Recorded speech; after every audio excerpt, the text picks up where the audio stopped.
This is why you struggle to sell your property. This is part 11 of my 30-part series on Stayvesting. If you have not watched my video on Stayvesting, check out here. I'm going to share with you why some condo units struggle to sell and how to avoid that. Number 1, too much renovation. If you have a lot of built-ins and if you have a lot of fixtures, if you have unique and loud designs and renovation, your pool of buyers will shrink. Because not everybody likes your renovation. Not everybody likes so many fixtures and built-ins in the house. Resale buyers will have their preferences and some things that they want to change. So if you're looking for Stayvesting, you want to reach out to a bigger pool of buyers instead of a small pool of buyers. So go with neutral tones and less built-ins if you are looking for Stayvesting. Number 2, high maintenance fees. There was a 2-bedder condo with monthly maintenance fee of $800. And you can see that there were very few transactions. The price trend hardly moved. If you enter a property with high maintenance fee, you have already created resistance from buyers. Number 3, buying into a leasehold property with weak remaining lease such as 70 years and 65 years and below. This will affect your buyer pool. It will shrink it because for HDB upgraders, they might need maximum financing. Number 4, dark and cluttered house. Whether it's in the marketing or in the actual viewing, a dark cluttered house usually will cause the buyers to turn away. So you want to declutter it, you want to make your house clean, neat and tidy and find ways to make it brighter. By the way, great video listing might bring buyers to view your house, but it doesn't help your house to sell higher in price. Majority of the time, great videos only help your agent to build his own branding.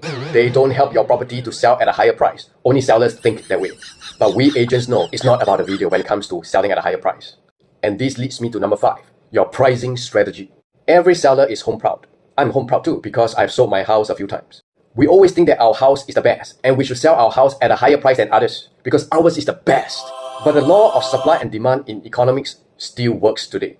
What causes your property to be sold at a high price is still supply and demand. If the demand for your place is high but the supply is low, you will definitely sell at a good price. So before you price your property, research has to be done to compare with surrounding developments and surrounding competitors. And you need to know the supply and demand in your area. If you price wrongly, you will struggle to sell your property. In fact, you will help others to sell their properties. The first 2 weeks of your marketing is most important. It will almost determine if your price is right or wrong.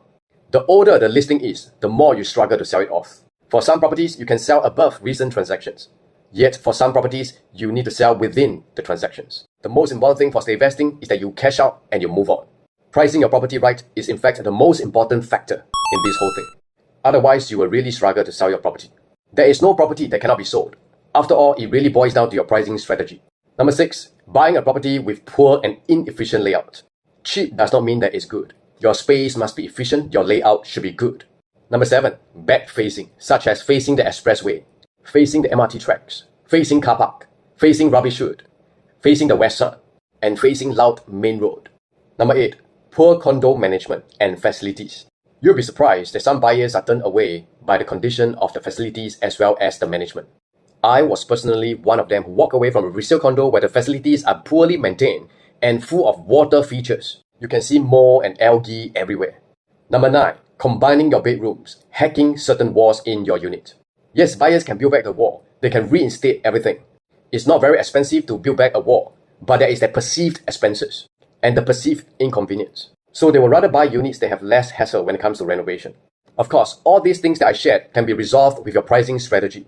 You just need to be very realistic. This is part 11 on Stayvesting. Stay tuned for the next part. If you have more questions, you can always ask a different kind of agent. I will see you in the next video.